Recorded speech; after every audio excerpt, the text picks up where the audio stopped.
ನಮಸ್ಕಾರ ವೀಕ್ಷಕರೇ, ಶ್ರೀಗರಿ ವಾರ್ತೆಗರಿಗೆ ಸ್ವಾಗತ. ನಾನು ನಿಮ್ಮ ಗ್ರಹೇಶ್ವರ ಗಾರ್ಡಿಗೇಂದ್ರ.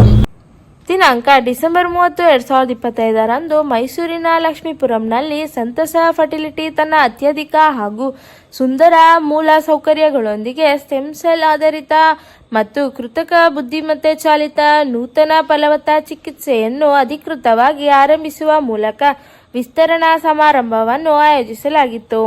ಕಾರ್ಯಕ್ರಮದಲ್ಲಿ ಸಂತಸ ಸಂಸ್ಥಾಪಕ ನಿರ್ದೇಶಕಿ ಸೌಮ್ಯ ದಿನೇಶ್, ಸಂತಸದ ಮುಖ್ಯ ಎಂಬ್ರಾಲಜಿಸ್ಟ್ ಡಾಕ್ಟರ್ ಯೋಗಿತಾ ರಾವ್, ಸಾಹಿತಿಗಳಾದ doctor Latha Rajashekar, Shrimati Hema Nandish, professor Rangappa KS Maddikere Gopal, professor CP Krishnakumar Tondadarya, doctor Seema S, Jayashree M Chandrashekar ಸೇರಿದಂತೆ ನಗರದ ಗಣ್ಯ ವ್ಯಕ್ತಿಗಳು ಆಗಮಿಸಿದರು. ನಮಸ್ಕಾರ, ನಾನು ಡಾಕ್ಟರ್ ಸೌಮ್ಯ ದಿನೇಶ್, ಸಂತಸ ಫರ್ಟಿಲಿಟಿಯ ಮೆಡಿಕಲ್ ಡೈರೆಕ್ಟರ್. ಸೊ ಇವತ್ತು ನಮ್ಮದು ಒಂದು ಸಮಾರಂಭ ಇದೆ. ಅದೇನಂತಂದರೆ ಸಂತಸ ಫರ್ಟಿಲಿಟಿಯ ವಿಸ್ತರಣಾ ಸಮಾರಂಭ. ಇದರಲ್ಲಿ ನಾವು ಸಂತಾನ ಕ್ಷೇತ್ರದಲ್ಲಿ ಸಮರ್ಪಿತ ಸೇವೆನ ಕಳೆದ 18 ವರ್ಷದಿಂದ ಮಾಡ್ಕೊಂಡು ಬರ್ತಾ ಇದ್ದೀವಿ.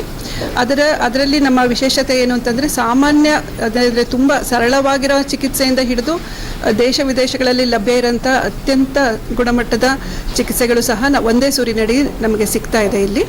ಸೊ ಇದರಲ್ಲಿ ನಮ್ಮ ತುಂಬ ವಿಶೇಷವಾಗಿ ಈ ವಿಸ್ತರಣಾ ಸಮಾರಂಭದಲ್ಲಿ ನಾವು ಜನತೆಗೆ ಏನು ಹೇಳಬೇಕು ಅಂತ ಇಷ್ಟಪಡ್ತಾ ಇದ್ದೀವಿ ಅಂತಂದರೆ, ಅತ್ಯುನ್ನತ ಚಿಕಿತ್ಸೆಗಳನ್ನ ಅಮೇರಿಕಾ, ಇಂಗ್ಲೆಂಡಲ್ಲಿರ್ಬೋದು, ಅಲ್ಲಿರುವಂತಹ ಚಿಕಿತ್ಸೆಗಳು ಈಗ ನಮಗೆ ಸಂತಸದಲ್ಲಿ ಲಭ್ಯ ಇದೆ. ಅದರಲ್ಲಿ ಮೊದಲನೇದಾಗಿ ರೀಜನರೇಟಿವ್ ಮೆಡಿಸನ್ ಅಂತ ಹೇಳ್ತೀವಿ, stem cell based fertility therapies ಅಂತ. ಅದು ಈ ಮೈಸೂರು ರೀಜನಲ್ಲಿ ಎಲ್ಲೂ ಸಹ ದೊರಕ್ತಾ ಇರಲಿಲ್ಲ ಮುಂಚೆ. ಅದನ್ನು ಈ ಸಂದರ್ಭದಲ್ಲಿ ಜನತೆ ಮುಂದೆ ಸಾದರಪಡಿಸ್ತಾ ಇದ್ದೀವಿ. ಅದರಲ್ಲಿ ನಮ್ಮ ಶರೀರದ ನಮ್ಮದೇ ಜೀವಕಣಗಳು, ಸ್ಟೆಮ್ ಸೆಲ್ಸ್ ಅಂದರೆ ಜೀವಕಣಗಳು, ಅವುಗಳನ್ನು ತೆಗೆದುಕೊಂಡು ಅದು ನಮ್ಮ ಶರೀರದಲ್ಲಿ ಮೊಟ್ಟೆಗಳು ಕಡಿಮೆ ಆಗಿದ್ರೆ ಅಥವಾ ಗರ್ಭಕೋಶದ ಪದರ ತುಂಬ ಡ್ಯಾಮೇಜ್ ಆಗಿ ಹೋಗಿದ್ರೆ ಅದಕ್ಕೆ ನಾವು ಟ್ರೀಟ್ಮೆಂಟನ್ನು ಸಮರ್ಪಕವಾಗಿ ಕೊಡಬಹುದು. ಮುಂಚೆ ಇದಕ್ಕೆ ಬೇರೆ ಟ್ರೀಟ್ಮೆಂಟ್ ಇರ್ತಿರಲಿಲ್ಲ.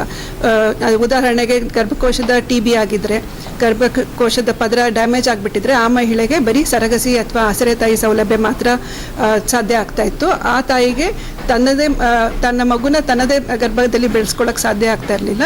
ಆದರೆ ಈ ಸ್ಟೆಮ್ ಸೆಲ್ ಬೇಸ್ಡ್ ಥೆರಪೀಸಿಂದ ಆ ಅವಕಾಶನ ನಾವು ಆ ಮಹಿಳೆಗೆ ಮತ್ತೆ ವಾಪಸ್ಸು ದೊರಕಿಸ್ಕೊಡ್ಬೋದಾಗಿದೆ.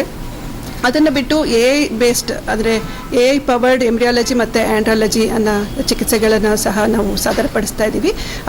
ಅದನ್ನು ಕುರಿತು ನಮ್ಮ ಎಂಬ್ರಿಯಾಲಜಿ ಮುಖ್ಯಸ್ಥರಾದ ಡಾಕ್ಟರ್ ಯೋಗಿತಾ ರಾವ್ ಅವರು ಮಾತಾಡ್ತಾರೆ.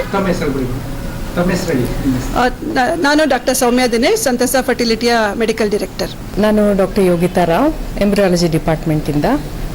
ಸೊ ಎಂಬ್ರಿಯೋಸ್ ಅಂದರೆ ಭ್ರೂಣಗಳನ್ನ ಹಾಕಿದ್ಮೇಲೆ ತುಂಬ ಜನ ಕನ್ಸೀವ್ ಆಗದೇ ಇರ್ಬೋದು, ಅಥವಾ ರಿಪೀಟೆಡ್ ಆಗಿ ಅಬಾರ್ಷನ್ಸ್ ಆಗ್ಬೋದು, ಅಥವಾ ಹುಟ್ಟುವ ಮಗುಗೆ ಏನಾದರೂ ತೊಂದರೆ ಕಂಡು ಬರ್ಬೋದು.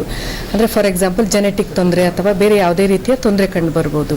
ಇದನ್ನು ಅವಾಯ್ಡ್ ಮಾಡಲಿಕ್ಕೆ ಕೆಲವು ವಿಧಾನಗಳಿದ್ದಾವೆ. ಒಂದು ಎಂಬ್ರಿಯೋ ಬಯಾಪ್ಸಿ ಅಂತ, ಭ್ರೂಣದಿಂದ 5 ರಿಂದ 8 ಸೆಲ್ಗಳನ್ನ ಹೊರಗಡೆ ತೆಗೆದು ಅದನ್ನು ಜೆನೆಟಿಕ್ ಲ್ಯಾಬಲ್ಲಿ ಟೆಸ್ಟ್ ಮಾಡ್ತೀವಿ. ಆವಾಗ ಅದರಲ್ಲಿ ಏನು ತೊಂದರೆ ಇದೆ ಅಂತ ಕಂಡು ಬರ್ತದೆ. ಆ ಭ್ರೂಣ ಟ್ರಾನ್ಸ್ಫರ್ ಮಾಡ್ಬೋದು, ಹಾಕ್ಬೋದಾ ಗರ್ಭಕೋಶದೊಳಗೆ ಅಥವಾ ಹಾಕಲಿಕ್ಕೆ ಯೋಗ್ಯ ಇಲ್ಲವೋ ಅಂತ ತಿಳಿದು ಬರ್ತದೆ. ಇನ್ನೊಂದು ಮೆಥಡ್ ಅಂದರೆ, ಇನ್ನೊಂದು ರೀತಿ ಅಂದರೆ ಆರ್ಟಿಫಿಷಿಯಲ್ ಇಂಟೆಲಿಜೆನ್ಸ್ ಯೂಸ್ ಮಾಡಿ ಅದನ್ನು ಅಸೆಸ್ ಮಾಡೋದು. ಇದು ಕೊರಿಯನ್ ಟೆಕ್ನಾಲಜಿ ನಮ್ಮ ಹಾಸ್ಪಿಟ್ಲಲ್ಲಿ ಯೂಸ್ ಮಾಡ್ತಾ ಇರೋದು. ಅದರಲ್ಲಿ ಭ್ರೂಣದ ಮಾರ್ಫಾಲಜಿ ಅಂದರೆ ಭ್ರೂಣದ ಹೊರಗಿಂದ ಹೇಗೆ ಕಾಣಿಸ್ತಾ ಇದೆ ಅದರದ್ದು ಬೆಳವಣಿಗೆ ಮತ್ತು ಮಾರ್ಫಾಲಜಿ ಅಂತ ಅಸೆಸ್ ಮಾಡಿ ಆ AI ಟೆಕ್ನಾಲಜಿಯಿಂದ ಯಾವ ಭ್ರೂಣ ಹಾಕಿದ್ರೆ ಪ್ರೆಗ್ನೆನ್ಸಿ ಚಾನ್ಸಸ್ ಜಾಸ್ತಿ ಇರ್ತದೆ ಅಂತ ತಿಳಿದು ಬರ್ತದೆ.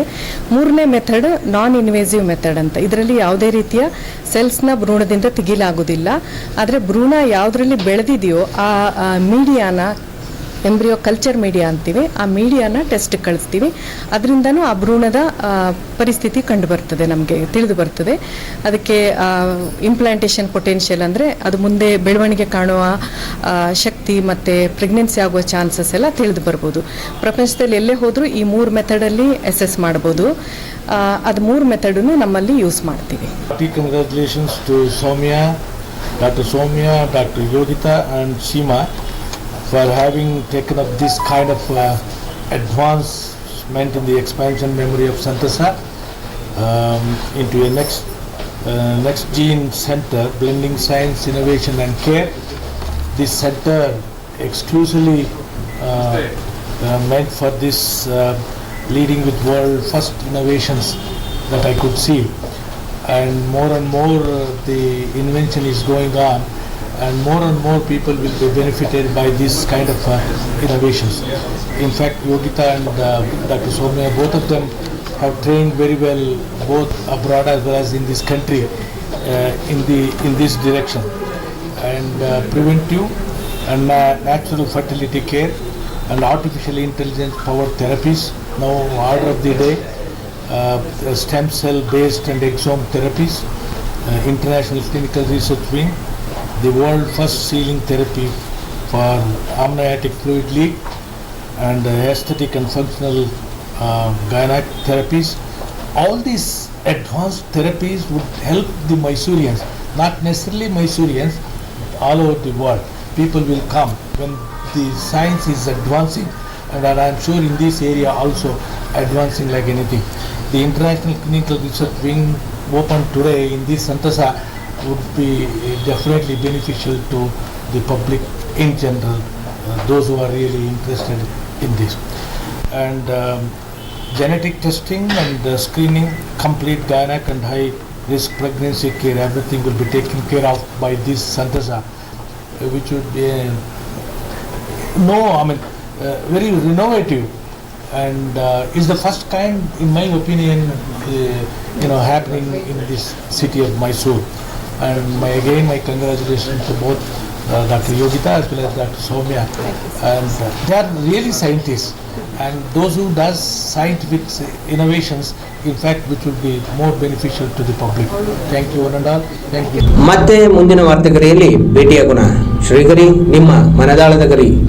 ನಮಸ್ಕಾರ. ಶ್ರೀಗರಿ, ನಿಮ್ಮ ಮನದಾಳದ ಗರಿ. ಶ್ರೀಗರಿ, ನಿಮ್ಮ ಭಾವನೆಗಳ ಗರಿ. ಶ್ರೀಗರಿ, ನಾಡಿನ ಹೆಮ್ಮೆಯ ಗರಿ. ಮನೆ ಮನಗಳ ಗರಿದು ಶ್ರೀಗರಿ, ತನುಮನ ಧನಗಳ ಗರಿದು ಶ್ರೀಗರಿ, ವಿಶ್ವದ ದೇಶದ ನಾಡಿನ ಗರಿದು ಶ್ರೀಗರಿ. ಶ್ರೀಗರಿ ಶ್ರೀಗರಿ ಶ್ರೀಗರಿ ಶ್ರೀಗರಿ ಶ್ರೀಗರಿ, ನಿಮ್ಮ ಮನದಾಳದ ಗರಿ.